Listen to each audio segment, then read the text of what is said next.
Hi, this is Todd Catcher with the Digital Dealership System. In this video, we're going to learn about how to maximize your profits from kiosks.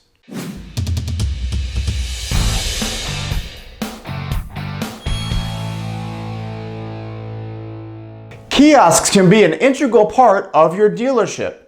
Many dealerships are putting several kiosks in the sales area as well as in the service and finance area. But it's important to understand that there are two types of kiosks. There's an active kiosk that's part of the sales process, and then there's the passive kiosk that's more for waiters or for people that are browsing. So let's take a quick look at the two different types of kiosks. The active kiosk is a kiosk that is part of the sales or service or even the finance process. This is where you could have something that is a resource center for your staff as well as your customers to use. For example, a customer comes in and the first thing they're invited to do is register at the kiosk. This sends a lead directly into the CRM and makes sure that person's visit gets tracked. Imagine somebody comes in and asks for a brochure, asks for trade-in value, asks to look at your inventory. Without a salesperson or with a salesperson, this kiosk is part of the process. The receptionist at the front desk advises somebody to go look at the kiosk for more information, request a brochure, get a trade-in value, register to win, or whatever the case may be. Or a salesperson comes up and greets the person. The first thing they do is bring them over to a kiosk. That kiosk becomes an integral part of every aspect of the sales process. On the service side, the same thing can be used to upgrade somebody who comes in for a service appointment. They register at the kiosk for service, and then they actually upgrade themselves to additional services like wiper blades, detail services, etc. The opportunity at that point is to also have somebody from your service side request that they fill out a trade value information.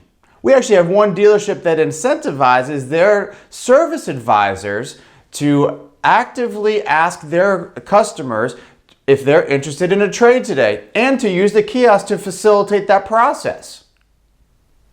So that is an example of using an active kiosk. Now, an active kiosk has a positive ROI because it's part of your process. It's what makes you different from everybody else.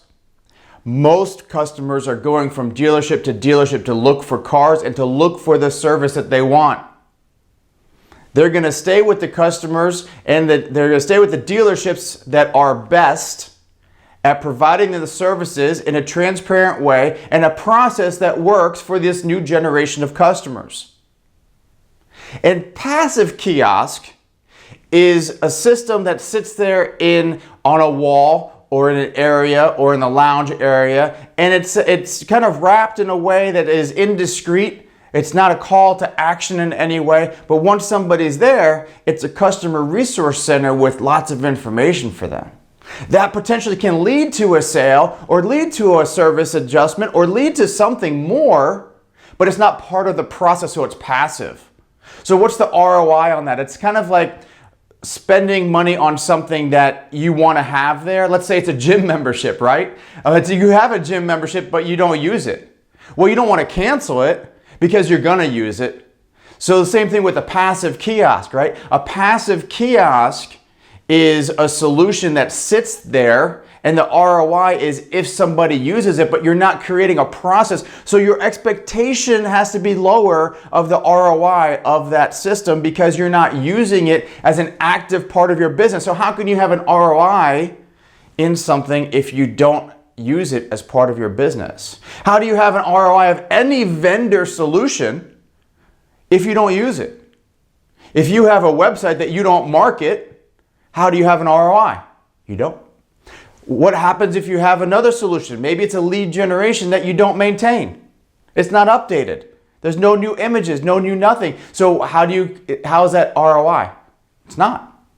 So if you have a passive kiosk, your expectation has to be lower, but that doesn't mean it has no value.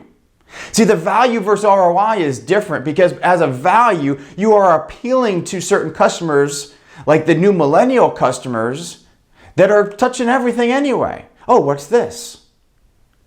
Maybe through your marketing on your TV, through digital signage, you tell people that the kiosk is there for them to use.